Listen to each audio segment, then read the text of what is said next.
কোবটেক হিন্দু কলেজের বিএড ডিপার্টমেন্টের স্টুডেন্ট। আমার টপিক হচ্ছে শিক্ষণের এই পড়াটা শ্রেণীকক্ষে ভাষা শিক্ষণের নীতি।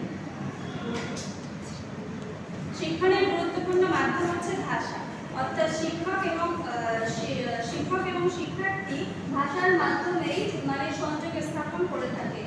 যে অর্থাৎ শিক্ষণ কি, যে প্রক্রিয়ায় শিক্ষার্থীদেরকে জ্ঞান দান করা হয় সেটাই হচ্ছে আমরা শিক্ষণ বলি।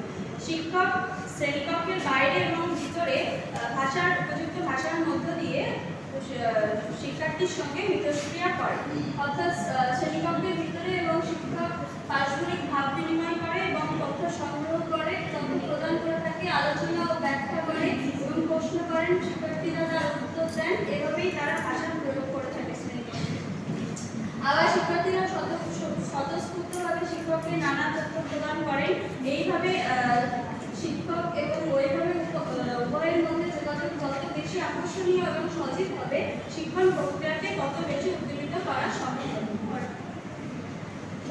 ভাষা শিক্ষণের ক্ষেত্রে ভাষার মাধ্যমে শিক্ষার্থীকে শিক্ষণ প্রক্রিয়ায় আগ্রহী করে তোলা সম্ভব হয়ে ওঠে এবং শিক্ষার্থীকে নিজস্ব পরিবেশের সঙ্গে মানিয়ে নিতে সাহায্য করে এবং শিক্ষক তার নতুন ধরনের চিন্তা ভাবনাগুলো সেই ভাষার মধ্য দিয়ে শিক্ষার্থীর সামনে সেগুলো তুলে ধরতে পারে এবং উপযুক্ত ভাষার মধ্য দিয়ে শিক্ষক তার সকল শিক্ষার্থীদের সঙ্গে যোগাযোগ রাখতে সাহায্য করে এবং শিক্ষার্থীর মধ্যে বাচন ভঙ্গিমার পরিবর্তন আনা সম্ভব হয়।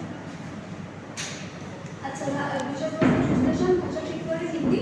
শিক্ষার্থীর সম্পর্কে ধারণা করে তোলা। একজন প্রকৃত শিক্ষকের প্রধান কাজ হচ্ছে শিক্ষার্থীর সঙ্গে সম্পর্কে ধারণা করে তোলা। শিক্ষার্থীর মানসিক এবং সামাজিক জগৎ সম্পর্কে শিক্ষককে অবশ্যই একটা ধারণা থাকতে হবে এবং একজন শিক্ষার্থী শিক্ষণ প্রক্রিয়ায় শুধু নজর দিলে হবে না, শিক্ষণ প্রক্রিয়ায় নজর দিলে দায়িত্ব শেষ হয়ে যাবে না।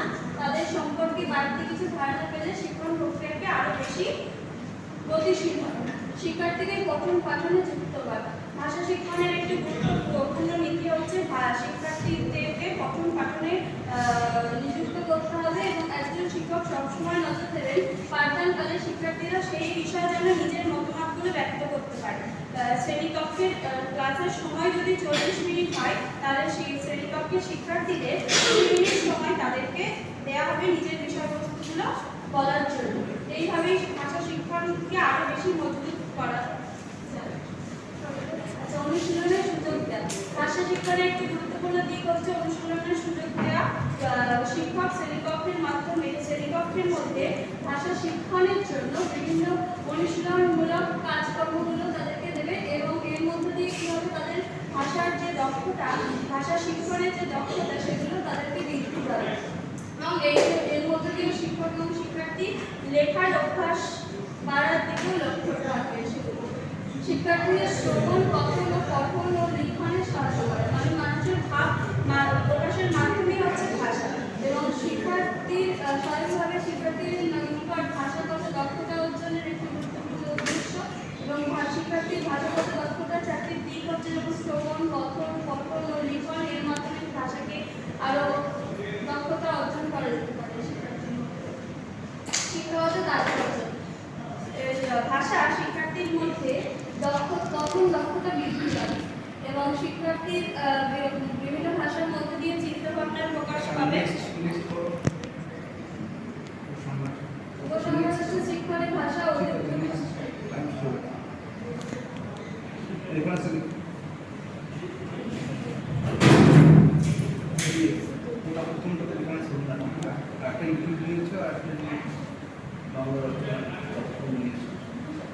তুমি যারা নীতি বলে একটা শ্রেণীকক্ষে বলবে, শ্রেণীকক্ষের বাইরে কোনো নীতি লাগে ভাষা শিক্ষণে?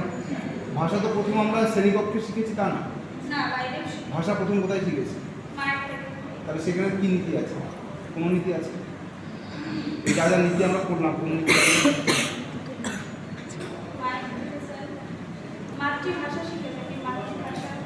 প্রথম কি শিখি আমরা? কয়েকটা ভাষা শিখি। মা বলতেই তো শিখি, মা বাবা এগুলো সাধারণ যে ছোট ছোট যে শব্দ ভাষাগুলো সেগুলো শিখি। কুইন কি? কুইন